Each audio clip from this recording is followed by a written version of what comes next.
оқырмандар, әлеуметтік желі көрермендері, бүгін Мәриям Хакімжанованың 115 жылдығына орай «Дала сандуғашы» атты «Жас ақындар жырлайды» іс-шарасын көрсетейін деп отырмыз. Мәриям Хакімжанова балалар жазушысы, ақын, өзіміздің көрші облыс, Қостанай облысында туған,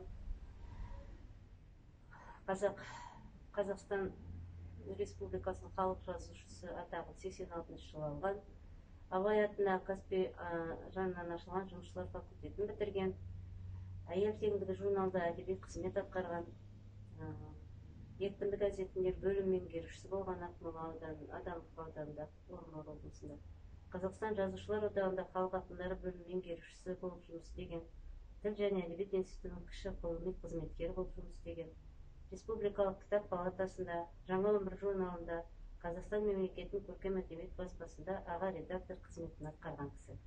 Бұл кісінің шығармалары дені балаларға арналған өлеңдер. Тұңғыш өлеңі «Жанат телге» деген 29 жылы Әйелдер теңдігі журналында жарияланған. Алғашқы жинағы «Жеңешем» өлеңдері 1935 жылы жарық көрген. Қазақ Кеңес одағының батыры Мәншүк Мәметованың өмірі мен отаны соғысындағы ерлігін жырлаған Мәншүк поэмасы 1945 жылы орыс тілінде басылып шыққан. Ана махаббаты таңдамалы шығармалар жинағы, Ана көктемі, Гүл тураламыз, осындай 30-ға тарта өлең поэмалары, балаларға арналған Бөбегім менің, Өлеңім менің, Ана мейірімі жыр жинақтары басылған. Хакімжанова өз жырларында отан, өмір, бейбітшілік туралы үлкен азаматты ой толғайды. Ол балалар жазушысы Диктің «Отты бұлақ» повесін, қырғыз ақындары Тоқамбаевтың, Сатылғановтың өлеңдерін қазақ тіліне аударған. Хакімжанова Мәриямның өлеңдері шет тілдеріне аударылған. Еңбек қызыл ту орденімен, құрмет белгісі ордендерімен марапатталған, бірнеше медальдармен марапатталған. Мәриям Хакімжанованың өлеңдерін жас буын мектеп табалдырығынан бастап жаттап, оқып танысады. Осы Мәриям Хакімжановаға арнап біздің жас ақындарымыз өздерінің жырларын оқығысы келіп отыр.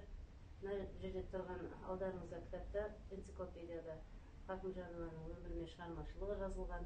Таңдамалы шығармалары біздің кітапханада бар, келіп оқып көрулеріңізге болады. Және балаларға арналған Тіл ашар кітабының ішінде Мәриям Хакімжанованың «Анаға» деген өлеңі басылып шықты. Енді келесі сөзді жас ақындарымызға берейін. Мәриям Хакімжанованың рухына тағзым. Есімін ел біледі осы күнде, рухани жыры кетті осы күнде. Мәриям ана туылған Қостанайда, Қоғлаңдай ауылдың есігінде. Жыр ақуы қанатын қаққан еді, жүректерге отты өлең жаққан еді.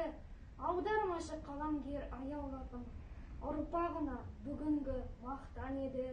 Елімнің жазылған жыр тілегі деп, өлең мен жүректерге гүл егіледі.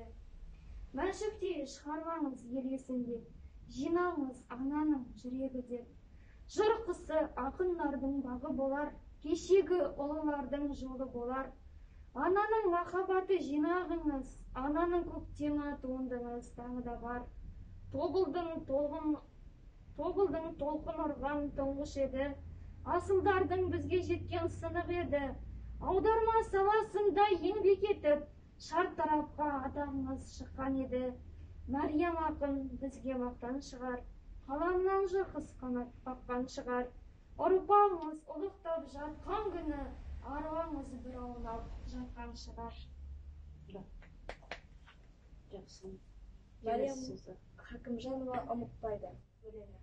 Ұзын жолда астық талай асуды, білмедік біз жабырқауды жасуды. Қол ұстасып өрге қарай ұмтылдық, үйретті ол аяқты нық басуды. Жайбаспадық, адымдадық, аттадық, апта бойы ауызға нәр таппадық. Сарбаздарша сар даланы жаңғыртып, интернационал жырын бірге жаттадық. Ұлақ жәбір жеңістерін жыр еттік, дабылында жалынында бір өттік. Жауған оқтың жарып өтіп дауылын, көзді ашып көкірекке гүлектік. Үйретті ол қайсарлықты қайратты, құлдық кегі көкірегім оның қайнатты. Жау дегенде жасқанбады жарқылдап, найзағайдай атылды да, жайратты, үйретті ол ар намыстың теренін, содан аумай қасқайып менде келемін, жеңіс үшін жігер керек, күш керек, ақыл керек, бірлікпенен дегенің, ұмытылмай қалды менің санамда, ұмытпайды немеренде баланда, олар жабыр туын иді отанын, салтанатпен сендер жатқан алаңға. Сол алаңда от жанып тұр өшпейтін, батырлардың қанын жауға кешпейтін, немересін күнді апарып әжесі, аталарындай айбатты бол өстейтін. Рахмет. Мінеке, құрметті оқырмандар, біздің кітапханаға келіп, осындай Мәриям апамыздың өлеңдерімен, шығармаларымен танысып, оқуларыңызға болады. Назарларыңызға рахмет.